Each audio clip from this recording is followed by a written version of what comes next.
What's happening? Thanks for joining me as always. It is very much appreciated on this hump day. Happy hump day to you and yours. Smack dab in the middle of the week talking Patriots.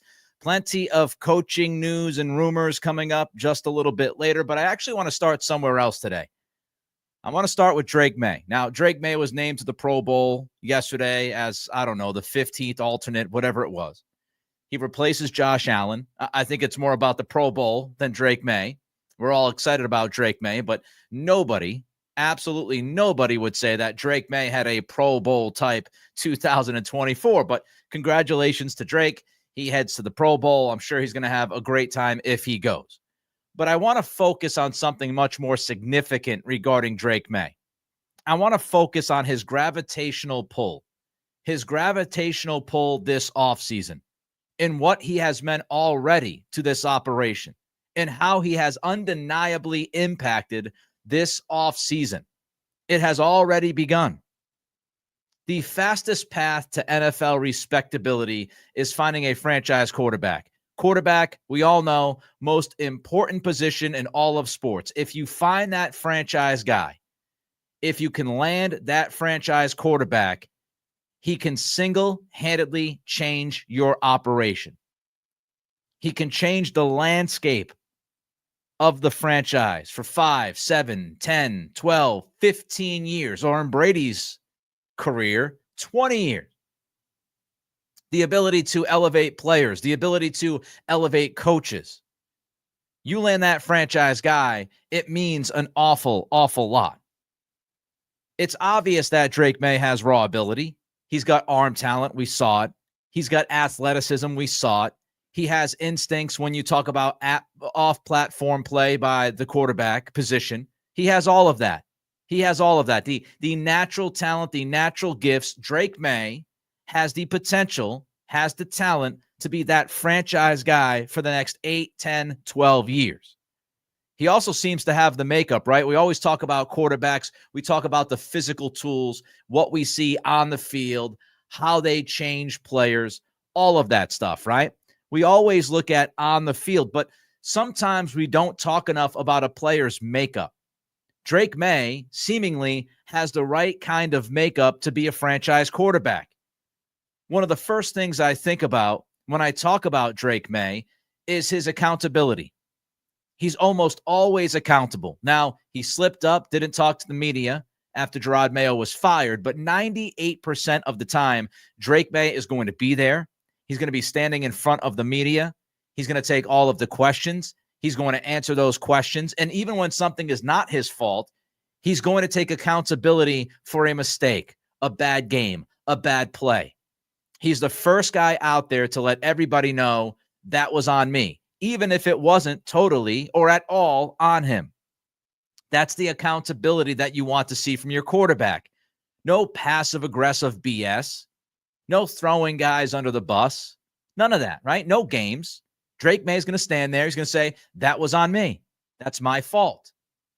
He has leadership qualities. He has a high football IQ from what we can see. His ability to process the field, what's happening in front of him. Many people wrote about it this year that he was ahead of where people thought he would be when it came to processing the game, understanding the offense, understanding terminology, all of those things. And guys love him. Guys seem to love Drake Maye. They seem to love playing for him. They seem to love playing with him. So when you look at that athleticism, the arm talent, the off-platform ability, the makeup that he has with the accountability, the leadership, the high IQ, the fact that guys buy into him as a leader, guys enjoy playing alongside him. He has all of the potential to be that guy. So how has he impacted this offseason already? Undeniably. I'll get to it in a minute.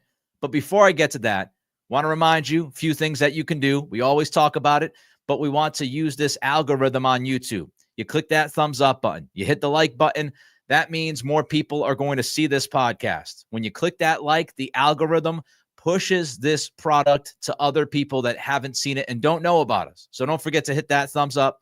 and hit that like button to help us out. Don't forget to throw a comment in. Your thoughts on Drake Maye, your thoughts on Drake Maye impacting this offseason as we get into it, your thoughts on some of the coaching changes that we have seen over the past 24 to 36 hours that we're going to get into in just a little bit. So don't forget to like, don't forget to comment, and don't forget to subscribe. We're at 5,700 subscribers, which means we are 300 away from our goal of hitting 6,000 by free agency. Free agency is on March 10th. If you want to talk about tampering, which is when the news starts coming out. So we've got March 10th. We've got about a month and a half before we hit free agency. I want to hit 6,000 subscribers. You can help us do that by liking, commenting, and subscribing. And of course, Spotify and our friends at Apple Pods. Don't forget to rate and review. Throw a comment in as well. Spotify audience is booming. It's booming lately. So I appreciate every single one of you. All right, back to the business at hand. I want to jump to a super chat first from my friend Vitalix. Thanks for the 10 Vitalix. Favorite Maye moment this year, when he made a great play and Jacoby was hyping him up on the sideline and he just goes, "Great catch, wasn't it?" Yeah. I mean, that really is Drake Maye's approach in a nutshell. And guys feed off of that. He takes the accountability, right, when there are mistakes. But when good things happen, he gives credit to the other guy. So he absorbs the screw-ups, but he praises other people for these successes.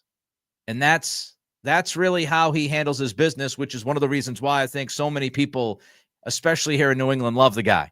Thanks, Vitalix, for the 10. But it's not just people here in New England, right? Not just the local media, not just Patriots fans. Sean McVay came out and sang Drake Maye's praises. Mike McDaniel came out and sang his praises. Josh Allen spoke very highly of Maye and actually took the time out before the final game of the season to talk with Drake Maye and work with Drake Maye on the field for, 5 or so minutes, which is a long period of time before a game. You usually don't see that happening. Defensive players across the league, countless defensive players that played against Drake Maye this year in their post-game comments said how good Drake Maye is going to be, how good he is right now. In this offseason already, we've seen the gravitational pull of Drake Maye. What am I talking about?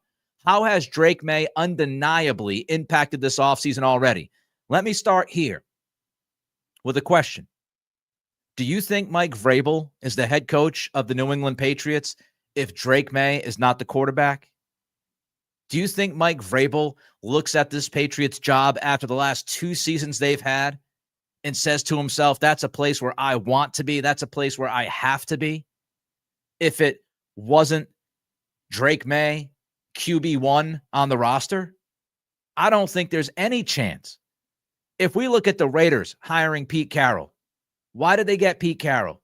Why did they not get Vrabel? Why did they not get Ben Johnson? Because nobody knows what's going to be there at quarterback. You a big fan of Aiden O'Connell? You sending him fan mail? You send him a Christmas card? Look at the Saints. The Saints right now, the most undesirable place. Can't find a head coach. Everybody's ducking out of New Orleans because nobody believes that Derek Carr is going to be the great guy that you can build a team off. Nobody believes that Derek Carr is going to be a franchise quarterback 2 years from now, 3 years from now. A lot of people don't think he's a franchise quarterback right now.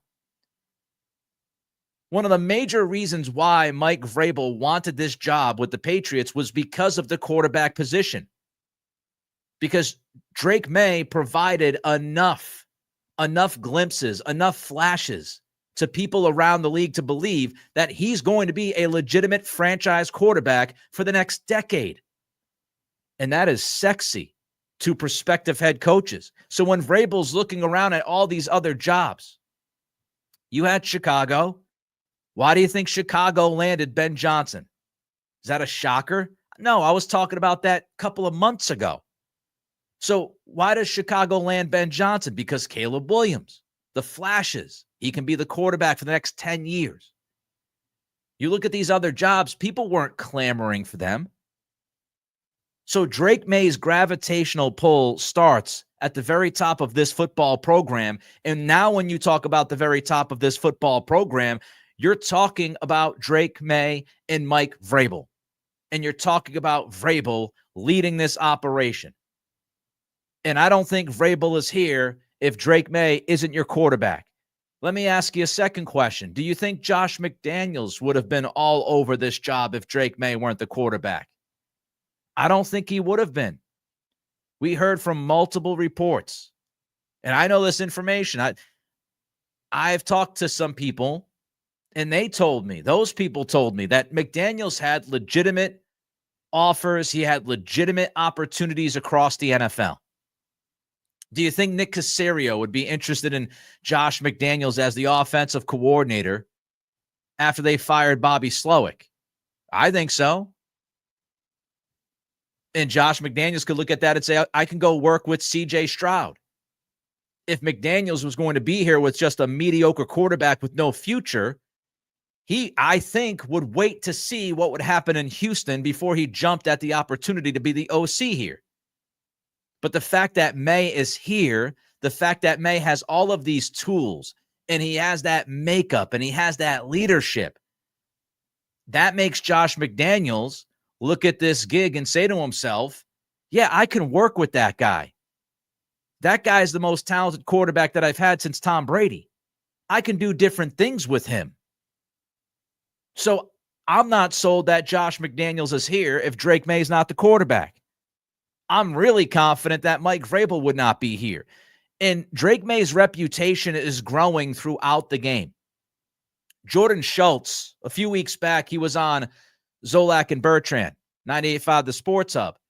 And Schultz mentioned that Drake Maye is viewed as a top 5 quarterback in the NFL within 3 to 4 years by coaches and front office personnel around the league. Again, this is not homerism. This is not a Patriots fan or a local media member, a local talk show host telling you that Drake Maye is going to be a top 5 quarterback in the league within the next 3 or 4 years. I wouldn't even go that far right now, honestly. I'd say I could buy the idea that Drake Maye is a top 10 quarterback. But Jordan Schultz, who is very plugged in, very plugged in, said on Zoe and Beetle that Maye is viewed across the NFL by coaches and front office personnel as a top 5 quarterback. He will be a top 5 guy within the next 3 or 4 years. That's gravitas, right? That has gravitational pull. Because your future in the NFL is tied with good quarterback play. If you have good quarterback play, you have great quarterback play, guess what that means? You've got job security for years. Mike Vrabel, if he wins games, he continues to win here, and Drake Maye continues to develop, and he ends up being that franchise guy. He ends up being a top 5 to 10 quarterback in the league. Guess what? Mike Vrabel's not getting fired. Not anytime soon. Mike's going to sit back. He's going to enjoy his job. He's going to do what he does. And he's going to know that he gets to stay here for 5, 6, 7, 8, 10 years. Sean McDermott in Buffalo, right? Andy Reid in Kansas City. You get that guy. And it means job security. So the reputation of Drake Maye is growing across the NFL world. And when you are somebody like Maye, and you have that talent, and people around the game talk about you like they talk about you, and your teammates love playing alongside you, guess what that means? You have a chance to retain talent when you get it. Now, I know we can look at this roster, and I don't think there's a lot of guys on this roster, especially offensively, that you would want to keep for the long term, right? That you would want to hold on to and say, that's our number 1 wide receiver for the next 6, 7, 8, 10 years. We don't have that guy when we look at this roster. But if you acquire that guy, if you draft that guy, sign that guy, if you trade for that guy, it's more likely that that player that you want to keep will stay here. Of course, you got to pay him. But it's more likely that that player is going to want to stay here because of Drake Maye. Why do you think Jamar Chase wants to stay in Cincinnati and T. Higgins says he wants to stay in Cincinnati if he can have it his way? It's because of Joe Burrow. If you got Slappy McSlapperton at quarterback in Cincinnati, those guys aren't going to hang around. They're going to want out. They're going to want something different. So when you have somebody like Drake Maye, you can retain your own talent. Good talent, very good talent, great talent. Mike Kadlick transcribed a recent episode of Quick Snapped, which is, of course, the podcast with Brian Hoyer and David Andrews. And David Andrews said this about Drake. And look, David Andrews might not be a great player, but he is certainly a great leader. He is certainly a great teammate. And he is somebody who has played with a lot of different guys in that locker room. And David Andrews said to Brian Hoyer on that Quick Snap podcast, quote, Drake's a big part of the reason why I want to come back and why I want to play is him. I want to get the chance to play with him. I think he gives you a chance for success. David Andrews ain't no rookie. David Andrews isn't somebody that just walked into the NFL. David Andrews understands what it takes to win in the league. He understands what a great quarterback is. He understands guys that make an impact and a difference. And Andrews is telling us, he's telling the world on the Quick Snap podcast that he wants to come back because Drake Maye. Because he feels like Drake Maye is going to help this team win. He feels like Drake Maye is going to drive this team's success. And David Andrews understands success. He understands what it takes. And so if David Andrews is looking at Drake Maye and says, that's that kind of guy, that's that kind of quarterback that will give you a chance to succeed. If Andrews feels that way, there are other players and many other players that feel that way. And if you feel that way about Drake Maye and you're a free agent, you're at least going to entertain the idea to go to New England to play with Drake Maye. Now, of course, it's not everybody. Some guys want the best weather. The vast, vast majority of guys want the best deal. They want the most money. But if things are close to being equal, you look at the team, you look at the head coach, you look at the program, you look at the quarterback. And if David Andrews is telling us, I want to come back, Andrews could retire. He had a long career. He's been very successful, right? He's coming back from a major injury and surgery.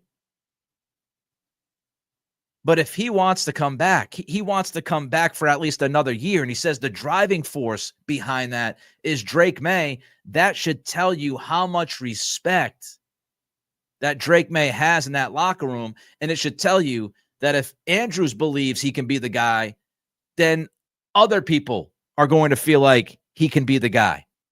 And that should entice more free agents. Again, you absolutely need to pay these guys.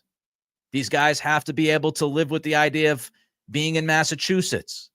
I know DK Metcalf recently said that he would not want to live here in Massachusetts. That might change if you dump, $30 million, $35 million a year in front of DK Metcalf, if you trade for him. But Drake Maye helps you get into the door. He gets your foot into that door. It opens it up a crack. And if Drake Maye can continue to develop, if he can continue to improve, that is going to be franchise altering. Because you have Drake Maye and Mike Vrabel as the two heads of this organization, of this football program, leading it into the next decade. And Drake Maye himself can change an awful lot of things about this team and this organization. He could be a driving force. He could entice free agents. He no doubt helped get Mike Vrabel here to New England. No doubt. And that's why you always take the quarterback. That's why last April when we were talking about the draft, I said always take the quarterback. And a lot of people have hindsight, right? A lot of people trying to tell us that back in April, Drake Maye was the easy choice. You needed a quarterback, and he was the quarterback that was left. Blah, blah, blah, blah, blah, blah, blah, blah. How many people last year were talking about Marvin Harrison Jr.? How many people said that the Patriots should draft Marvin Harrison Jr.? He's a generational wide receiver. How many times does the third quarterback in the draft actually work? How many times do three quarterbacks get drafted and all three guys? I remember doing all of these podcasts. I don't have selective amnesia to do a talk show, right? I remember all of those podcasts. I remember all of those conversations, the people screaming at me that Marvin Harrison Jr. should be the pick at number 3. People screaming at me that if you don't get Williams or Daniels, then forget about it. Or maybe you just move down and draft J.J. McCarthy, or move down and draft Michael Penix, or maybe you want to wait. Even at the early stages of last year's draft talk, people thought that you might get Michael Penix at the top of the second round. I remember all of those conversations. I remember all of them. And this is why you draft the quarterback. If you believe he can be that guy, because the quarterback will help you rein in the best head coach candidate of the cycle, or at least one of the top two. Maybe you were a Ben Johnson person. That's the difference. All right. I want to get to some of the coaching news, because there's lots of coaching news, including two moves that I was disappointed with. I want to get to that in a minute. But first, Super Chats. Chris Chapman jumps in with a $20 Super Chat. Here's hoping the Patriots get Drake lots of talent on the O-line. He needs help. He absolutely needs help. You know, there's no quarterback out there that's just going to rise everybody's boat and make them, you know, incredible, impeccable. He needs help. He needs a number one wide receiver. He needs the offensive line to be revamped. There's no doubt. He needs talent around him to get the most out of him. So let's see what Vrabel and Cowden and Wolf, let's see what they come up with. But there's no doubt he needs help. If they fail to get him help, that is a franchise failure. That is an organizational failure across the board, and it will come back and it will bite the Patriots in the tuk-tuk, because they did not take advantage of having a young quarterback that has the potential of being a stud for the next decade. So I agree with you, Chris. They've got to add talent. And we're going to get into free agency. We're going to get into the draft. You know that better than anybody. Casey jumps in with a $20 Super Chat. Thank you, Casey, for the 20. Wide receivers coach, I need to know. It's interesting. It's interesting that there's no wide receivers coach announcement, or at least report, right? Because the Patriots, they haven't really announced any of these other hires. They announced McDaniels. They announced Terrell Williams. But they haven't announced any of these like assistant coaches yet. So I'm not surprised that we haven't had an announcement. But the fact that there's no reporting, because as I said just a moment ago, we do have some reports about Patriots coaching and that staff that they're building, including a report that came out earlier today, a new coach headed to the Patriots. But there's been nothing about the wide receivers coach. I mean, not even a peep. And part of me, now look, don't take this to the bank. I'm not reporting this. I don't have any information or intel. But part of me does wonder if they're trying to get somebody out of a contract, or they're trying to talk to another team to get somebody here. It might not be that. Look, it might be Wes Welker, who was let go down in Miami a couple of weeks ago, and it's just they haven't announced it yet because they're at the Senior Bowl and they're busy. But the more this goes on, the more I wonder if it's somebody who is currently with the team and they're trying to get that person away from that team, because you can't hire somebody from another team unless you give them a promotion, right?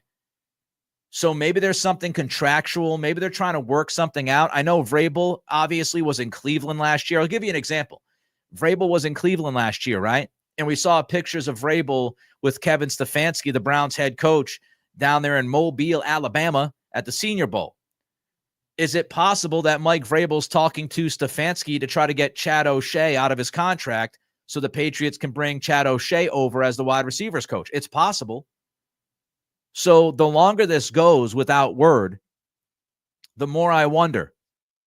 You can also look at some guys that have been linked with Mike Vrabel in the past who are currently with other NFL teams. So this could be a contractual situation that they're trying to iron out, or it's something else. But no word as of yet about the wide receivers coach, Casey. I'm waiting as well, just like you.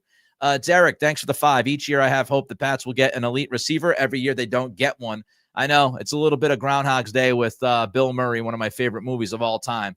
We've been waking up and waiting for a new wide receiver one, and it just hasn't happened. I think you can go back to the Belichick years, and Belichick, you know, especially post Randy Moss, I don't think he ever thought like a wide receiver one, a true alpha, was as significant as other teams thought.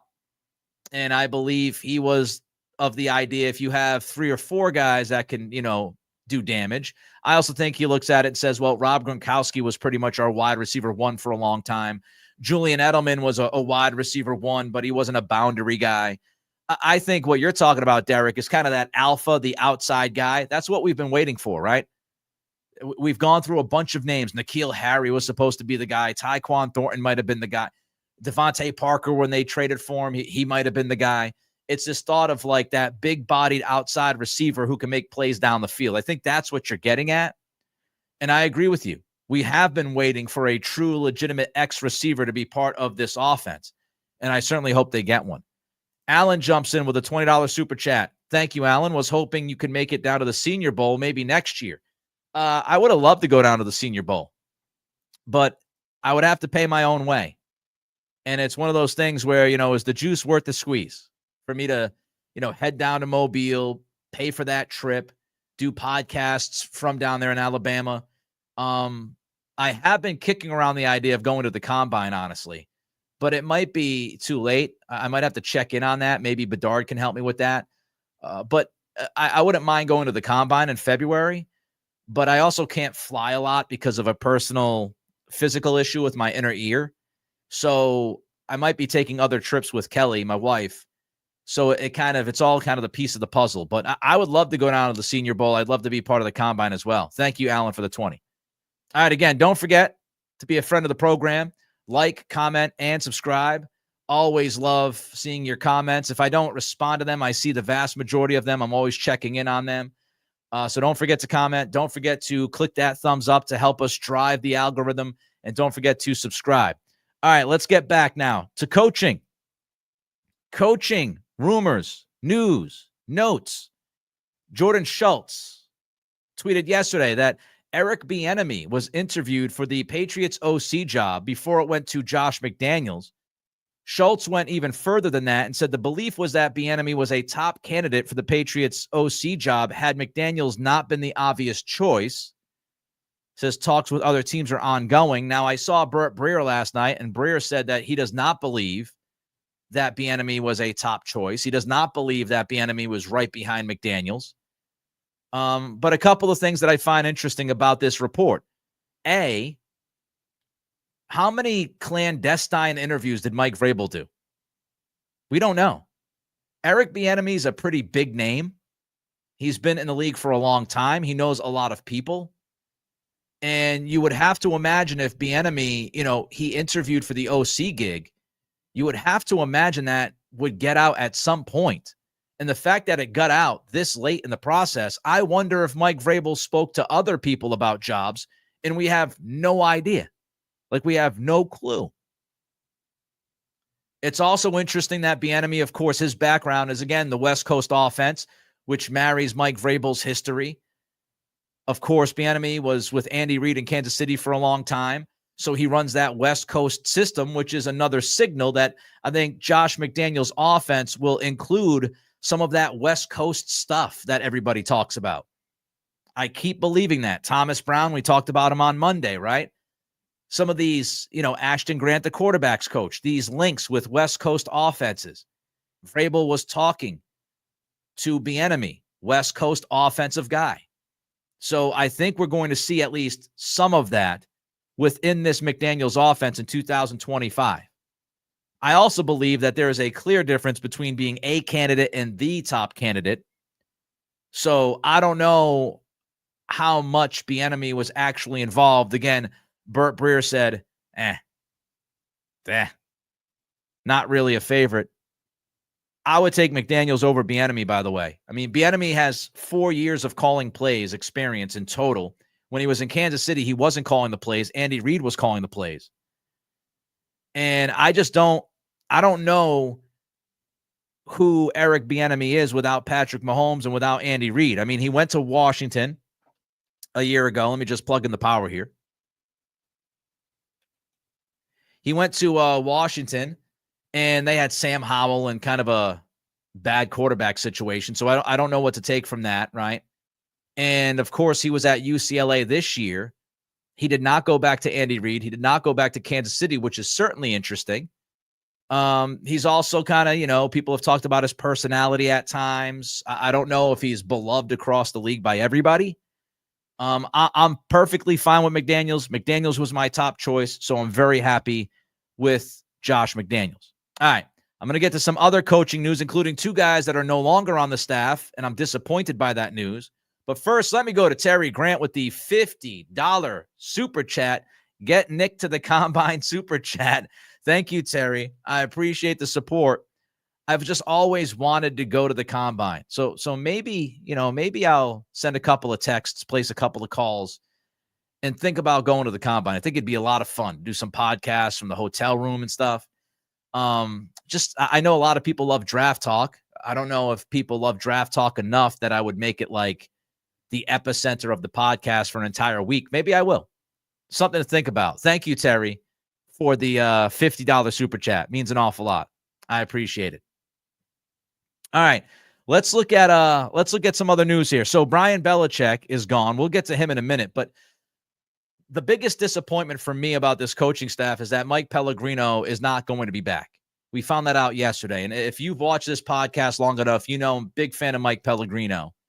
And I was hoping that Pellegrino would be here for 2025. I think he's done a tremendous job with defensive backs.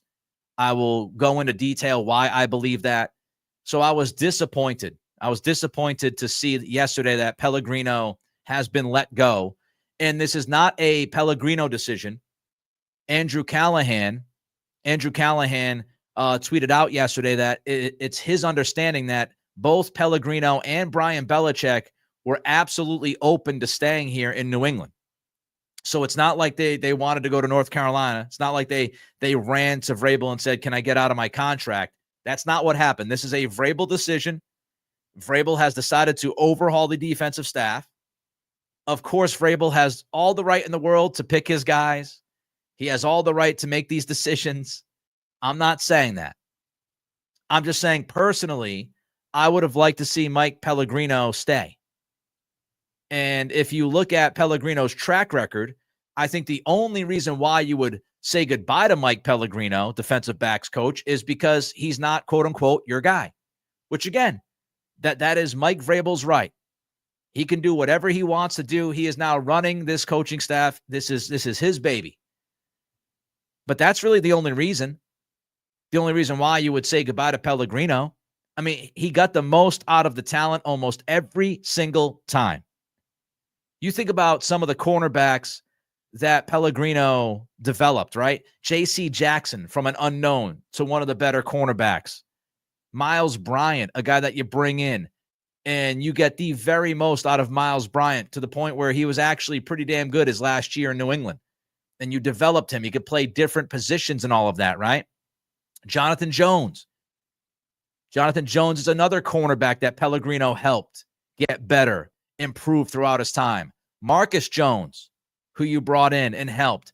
Jack Jones. I think if Jack Jones didn't have his off-the-field stuff, we'd be talking about Jack Jones still on this team as a second or third corner. So Jack Jones was another guy. How about Alex Austin? I know Alex Austin has been hurt. He was hurt a lot this past year, but the flashes that we've seen from Alex Austin, he looks like a legitimate NFL cornerback. Christian Gonzalez. Now, I think a lot of Christian Gonzalez, he's just that damn good. He's just that damn talented. But Pellegrino didn't miss, right? Pellegrino didn't make Christian Gonzalez worse. So you look at the development, you look at how he got the most out of talent. He handled some big personalities with the aforementioned Jack Jones and Jackson, guys that want to be, the life of the party in that room. And the thing about Pellegrino is he's going to be only 32 years old in July. So he's that guy that you could keep, right? He's that guy that you can keep on the staff and continue to mold. And he has a lot of potential. He's a young guy. So I was disappointed to see Mike Pellegrino go. I was also disappointed to see Brian Belichick go. Again, I don't know why you would say goodbye to Brian Belichick aside from he's just not your guy. I don't think Vrabel would be worried about the Bill Belichick awkwardness. I mean, Brian was on the staff with Mayo, and we know Mayo's relationship with Bill isn't good. We also know that Vrabel's fine with Josh McDaniels being his offensive coordinator, and Josh and Bill are still like Toiger. So I don't know why, that would play a role in this. I just think that Vrabel wanted to get his guys in, and he obviously believes that he's got better coaches to bring in. We'll get to one of them because he has brought one in reportedly. But it was tough to see Pellegrino go. It was tough to see Belichick go. I think Brian Belichick did a good job of developing Kyle Duggar. I know Duggar was bad last year. We also found out that Duggar needed surgery on his ankle after the season, so he was pretty much playing on one foot, which is not great when you're a safety especially. But when you look at, the fact that Jabril Peppers kind of had his revival with Brian Belichick's help, the development of Duggar. How about Del Pettis? One of the only rookies that developed last year, an undrafted free agent, Del Pettis, safety. That's Brian Belichick. So I think you look at Brian Belichick, he has done plenty of good things here. And he's been able to work with pieces, right? Miles Bryant, we can slide him in the back and play him at safety. He does okay. We can move Jonathan Jones back at safety. You bring a veteran in like Adrian Phillips for a year or two before he, totally ran out of gas. Adrian Phillips kind of had his revival, his rebirth of a career here in New England with Brian Belichick helping him. And they never gave Brian a true legitimate free safety after Devin McCourty, right? So he's been trying to work with all these other pieces. And speaking of McCourty, he has spoken very highly of Brian Belichick's football IQ and his coaching ability. And I think Devin McCourty is one of the smartest football players that has come here through New England in the last 15, 20 years. So if Devin McCourty tells me that Brian Belichick is a damn good coach and a very smart coach, I'm going to believe that. So, again, I'm not telling you it's the end of the world, and I'm not telling you that Mike Vrabel can't bring somebody in who is as good as those guys or maybe even better. But I really liked Mike Pellegrino. I think he's one of the better coaches on the staff the last 3-4 years, and I think he has proven his worth, and I would have liked to see him stay. Same thing with Brian Belichick. But we already know the likely replacement for Brian Belichick. That came out just a couple of hours ago. Matt Zenitz from CBS tweeted out that the Patriots are expected to hire Buffalo Bills Nichols coach / senior defensive assistant Scott Booker. Booker, this is not going to be a surprise, worked under Mike Vrabel with the Titans. And when you look at what else Scott Booker has done, he coached at Notre Dame, so I'm all in. I'm a Notre Dame football fan, so if you hire a guy who coached for Notre Dame, I'm going to feel pretty good. I'm going to give him a shot. But Booker coached for Notre Dame from 2010 to 2016. He was the special teams coach. He was also the tight ends coach. So interesting, right? Special teams and tight ends coach from 2010 to 2016 at Notre Dame. During his time at Notre Dame, Tyler Eifert won the John Mackey Award for best tight end in all of college football. That was in 2012.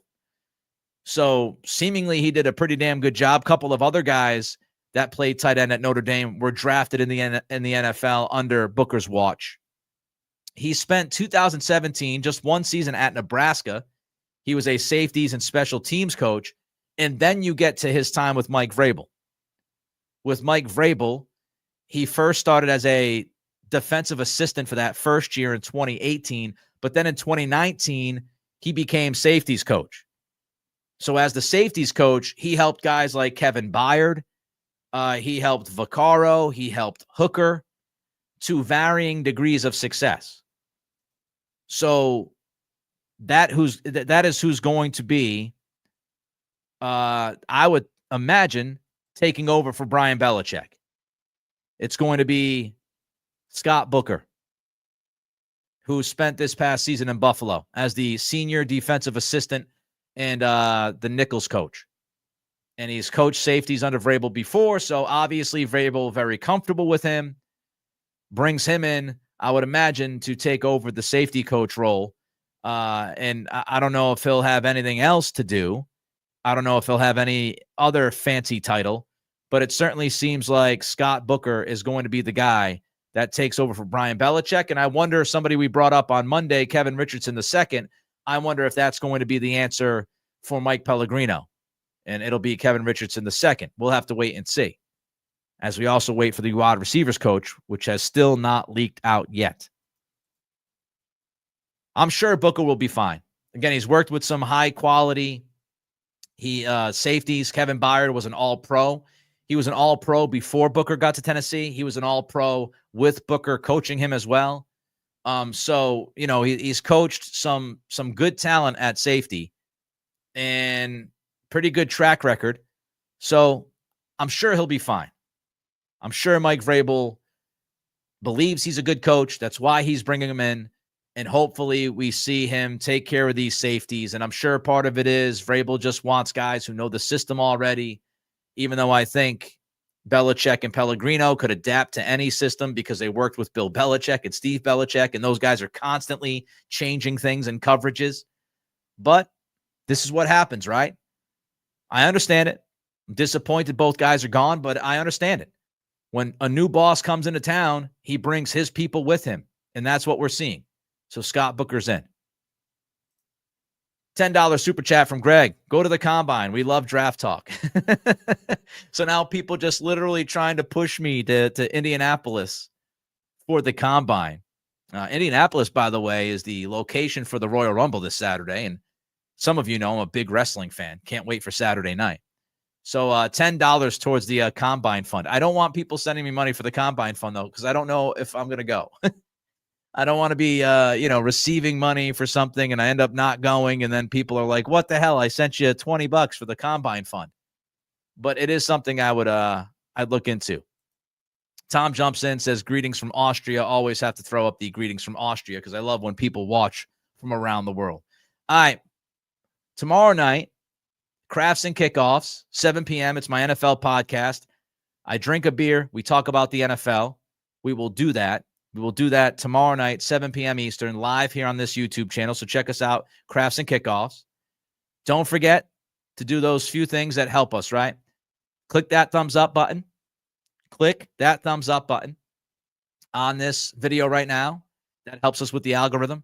Don't forget to comment. Terry telling me how she loves me except for wrestling and that it's fake. I know it's fake, but so is every movie and TV show for the most part that we watch. It's the same thing. It's the same thing. It's entertainment, and I love it, and I've loved it for a long time. Don't forget to like. Don't forget to comment like Terry, and don't forget to subscribe. Trying to get to 6,000 subscribers by free agency. We are 300 or so away. We can do it. We got a month and a half. Let's keep pushing. I appreciate all of your time, all of your support, the super chats, the comments, the likes, everything. Tomorrow night, Crafts and Kickoffs, 7 p.m. Eastern. And then, of course, we will be back on Friday at 3 p.m. Eastern to talk about all the latest with the Patriots. I think we'll get into some probably Senior Bowl talk. We'll get into some other things as well. Can't wait for that. But I appreciate every single one of you. This has been the Nick Cattle Show. Happy Hump Day.